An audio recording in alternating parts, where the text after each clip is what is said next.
ये कथा है भगवान विष्णु के 5वें अवतार वामन देव की। वामन देव आकार में बहुत ही छोटे से दिखते थे। उम्र में तो वो बड़े थे, लेकिन लगते एकदम बच्चे जैसे थे। उन्होंने ब्राह्मण का रूप ले देवताओं इंद्र का उद्धार करने के लिए, देवताओं को राजा बलि से बचाने के लिए धरती पर जन्म लिया था। मैं हूँ राजा बलि, सबसे बलवान। इन देवताओं को मैं युद्ध में हराऊंगा। इनकी सारी ताकत मैं ले लूंगा। जहाँ मेरा राज्य होगा, देख लूंगा मैं इन देवताओं को।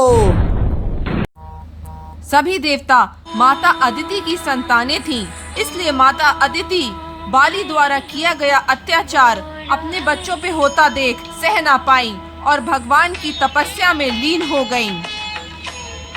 माता अदिति की तपस्या को देख करके भगवान बहुत ही खुश होते हैं और माता अदिति को अपने स्वयं दर्शन देते हैं।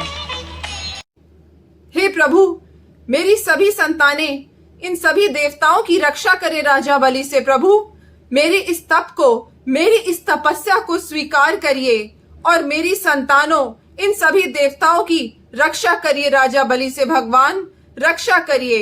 राजा बलि यज्ञ कर मेरे संतानों की सारी ताकत को हथिया लेना चाहता है और उनको उनके हक से वंचित करना चाहता है। मेरी संतानों की रक्षा करिए प्रभु। माता अदिति, आप चिंता मत करिए। जल्द ही मैं आपका पुत्र बनके धरती पे जन्म लूंगा अपने वामन अवतार में और देवताओं की रक्षा करूंगा राजा बलि से। आप मेरा इंतजार करिए। कुछ दिन बीत जाने के बाद देव माता अदिति एक पुत्र को जन्म देती हैं और उसका नाम रखती हैं वामन।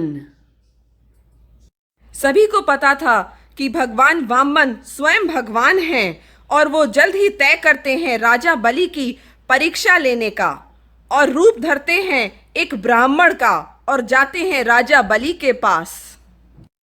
भगवान वामन पहुंचते हैं राजा बलि के पास। इधर राजा बलि और उनके गुरु शुक्राचार्य यज्ञ कर रहे थे। भिक्षाम देहि, भिक्षाम देहि, भिक्षाम देहि, भिक्षाम देहि, भिक्षाम। मेरे दरवाजे कोई ब्राह्मण आया है दान मांगने। गुरुदेव, मैं उसे जरूर दान दूंगा। बलि हूँ मैं, दानी बलि राजा। मेरे द्वार से कोई भी खाली हाथ नहीं जाता है गुरुदेव। मैं दान दूंगा जाकर के उस ब्राह्मण को। गुरु शुक्राचार्य समझ जाते हैं कि स्वयं भगवान वामन अवतार लेकर के धरती पे प्रकट हुए हैं राजा बलि को मजा चखाने के लिए। वो राजा बलि को कोई भी दान देने से रोकते हैं। बलि, मत जाओ, ये जरूर कोई छल है देवताओं का। मत जाओ बलि, मत जाओ। अपने गुरु की बात मानो बलि, मत जाओ। हे वामन देव, मैं राजा बलि हूँ। मेरे गुरु नहीं चाहते कि मैं आपको कोई भी दान दूं, मगर मैं आपको दान अवश्य दूंगा। हे वामन देव, आप बताइए आपको क्या चाहिए?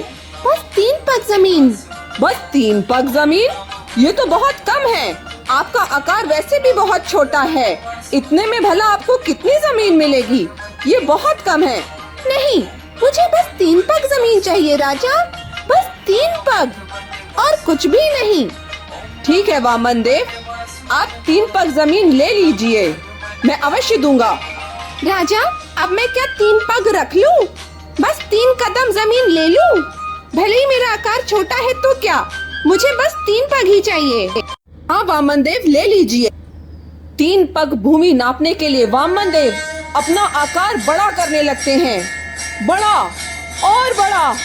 सब देख के आश्चर्यचकित हो जाते हैं कि वामन देव इतने बड़े कैसे होते जा रहे हैं। वामन देव अपना आकार बढ़ाने के बाद अपने 3 पग लेने चल देते हैं कि 2 ही पग में वो सारे ब्रह्मांड और सारी पृथ्वी को नाप देते हैं कि तीसरे कदम के लिए अब जगह ही नहीं बचती। हे राजा बलि, मेरे तो 2 ही कदम में सारी सृष्टि खत्म हो गई। अब मैं तीसरा कदम कहाँ रखूं? हे वामन देव, तीसरा पग आप मेरे सिर पर रखिए। मैं अपना वादा जरूर पूरा करूंगा। और भगवान वामन देव बलि राजा के सिर पर तीसरा कदम रख करके राजा बलि को पाताल लोक की ओर भेज देते हैं उनका उद्धार करने के लिए। तो यही समाप्त होती है भगवान वामन देव और राजा बलि की कथा। तो सब अब मिलकर जोर से बोलें, हरे कृष्णा कृष्णा कृष्णा हरे हरे।